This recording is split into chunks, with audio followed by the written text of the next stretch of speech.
ابو نصر السیاد نامی ایک کویتی شخص اپنی بیوی اور ایک بچے کے ساتھ غربت و افلاس کی زندگی بسر کر رہا تھا۔ ایک دن وہ اپنی بیوی اور بچے کو بھوک سے نڈھال اور بلکتا روتا گھر میں چھوڑ کر خود غموں سے چور کہیں جا رہا تھا کہ راہ چلتے اس کا سامنا ایک عالم دین احمد بن مسکین سے ہوا، جسے دیکھتے ہی ابو نصر نے کہا، اے شیخ، میں دکھوں کا مارا ہوں اور غموں سے تھک گیا ہوں، گھر میں فاقے ہیں، کھانے کو کچھ بھی نہیں۔ شیخ نے کہا، میرے پیچھے چلے آؤ، ہم دونوں سمندر پر چلتے ہیں۔ سمندر پر پہنچ کر شیخ صاحب نے اسے 2 رکعت نفل نماز پڑھنے کو کہا۔ نماز پڑھ چکا تو اسے ایک جال دیتے ہوئے کہا، اسے بسم اللہ پڑھ کر سمندر میں پھینکو۔ جال میں پہلی بار میں ہی ایک بڑی ساری مچھلی پھنس کر باہر آ گئی۔ شیخ صاحب نے ابو نصر سے کہا، اس مچھلی کو جا کر فروخت کرو اور حاصل ہونے والے پیسوں سے اپنے اہل خانہ کے لیے کچھ کھانے پینے کا سامان خرید لو۔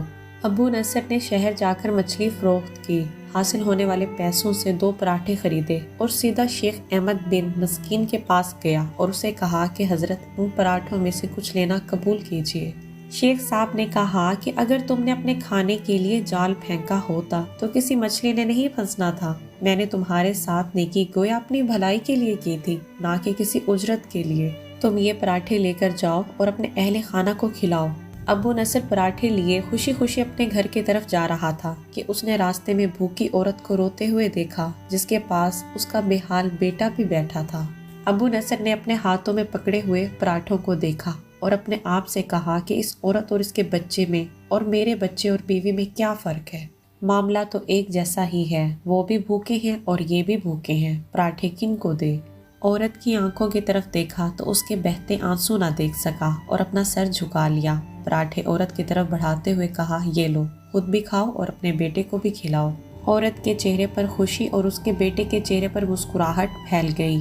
ابو نصر غمگین دل لیے واپس اپنے گھر کی طرف یہ سوچتے ہوئے چل دیا کہ اپنے بھوکے بیوی اور بیٹے کا سامنا کیسے کروں گا۔ گھر جاتے ہوئے راستے میں اسے ایک منادی والا دکھا جو کہہ رہا تھا کہ کوئی اسے ابو نصر سے ملا دے۔ لوگوں نے منادی والے سے کہا، یہ دیکھو، یہی تو ہے ابو نصر۔ اس نے ابو نصر سے کہا، تیرے باپ نے میرے پاس آج سے 20 سال پہلے 30,000 درہم امانت رکھے تھے، مگر یہ نہیں بتایا تھا کہ ان پیسوں کا کیا کرنا ہے۔ جب سے تیرے والد صاحب فوت ہوئے ہیں، میں ڈھونڈتا پھر رہا ہوں کہ کوئی میری ملاقات تجھ سے کرا دے۔ آج میں نے تجھے پا ہی لیا، یہ لو اپنے 30,000 درہم، یہ تیرے باپ کا مال ہے۔ ابو نصر کہتا ہے کہ میں بیٹھے بٹھائے امیر ہو گیا، میرے کئی گھر بنے اور میری تجارت پھیلتی چلی گئی۔ میں نے کبھی بھی اللہ کے نام پر دینے میں کنجوسی نہیں کی۔ ایک ہی بار میں شکرانے کے طور پر 1000 درہم صدقہ دے دیا کرتا تھا۔ مجھے اپنے آپ پر رشک آتا تھا کہ کیسے فراخ دلی سے صدقہ خیرات کرنے والا بن گیا ہوں۔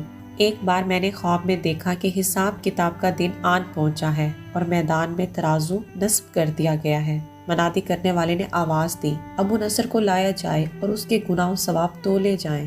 کہتا ہے کہ پلڑے میں ایک طرف میری نیکیاں اور دوسری طرف میرے گناہ رکھے گئے تو گناہوں کا پلڑا بھاری تھا۔ میں نے پوچھا، آخر کہاں گئے میرے صدقات جو میں اللہ کی راہ میں دیتا رہتا تھا؟ تولنے والے نے میرے صدقات نیکیوں کے پلڑے میں رکھ دیے۔ 1000 درہم کے صدقے کے نیچے نفس کی شہوت، میری خود نمائی کی خواہش اور ریاکاری کا ملمہ چڑھا ہوا تھا، جس نے ان صدقات کو روئی سے بھی زیادہ ہلکا بنا دیا تھا۔ میرے گناہوں کا پلڑا ابھی بھی بھاری تھا۔ میں رو پڑا اور کہا، ہائے رے، میری نجات کیسے ہوگی؟ منادی والے نے میری بات کو سنا تو پھر پوچھا، ہے کوئی باقی اس کا عمل تو لے آؤ۔ میں نے سنا ایک فرشتہ کہہ رہا تھا، ہاں، اس کے دیے ہوئے 2 پراٹھے ہیں جو ابھی تک میزان میں نہیں رکھے گئے۔ وہ 2 پراٹھے ترازو میں رکھے گئے تو نیکیوں کا پلڑا اٹھا ضرور، مگر ابھی نہ تو برابر تھا اور نہ ہی زیادہ۔ منادی کرنے والے نے پھر پوچھا، کچھ اس کا کوئی اور عمل؟ فرشتے نے جواب دیا، ہاں، اس کے لیے ابھی کچھ باقی ہے۔ منادی نے پوچھا، وہ کیا؟ کہا، اس عورت کے آنسو جسے اس نے اپنے 2 پراٹھے دیے تھے۔ عورت کے آنسو نیکیوں کے پلڑے میں ڈالے گئے، جس کے پہاڑ جیسے وزن نے ترازو کی نیکیوں والے پلڑے کو گناہوں کے پلڑے کے برابر لا کر کھڑا کر دیا۔ ابو نصر کہتا ہے، میرا دل خوش ہوا کہ اب نجات ہو جائے گی۔ منادی نے پوچھا، کوئی کچھ اور باقی عمل اس کا؟ فرشتے نے کہا، ہاں، ابھی اس بچے کی مسکراہٹ کو پلڑے میں رکھنا باقی ہے جو پراٹھے لیتے وقت اس کے چہرے پر آئی تھی۔ مسکراہٹ کیا پلڑے میں رکھی گئی نیکیوں والا پلڑا بھاری سے بھاری ہوتا چلا گیا۔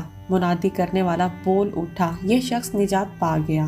ابو نصر کہتا ہے میری نیند سے آنکھ کھل گئی اور میں نے اپنے آپ سے کہا اے ابو نصر، آج تجھے تیرے بڑے بڑے صدقوں نے نہیں بلکہ آج تجھے تیری 2 روٹیوں نے بچا لیا ہے۔ ناظرین، غریبوں، مسکینوں، یتیموں کے چہرے پر خوشی لانا ہی سب سے بڑی نیکی ہے۔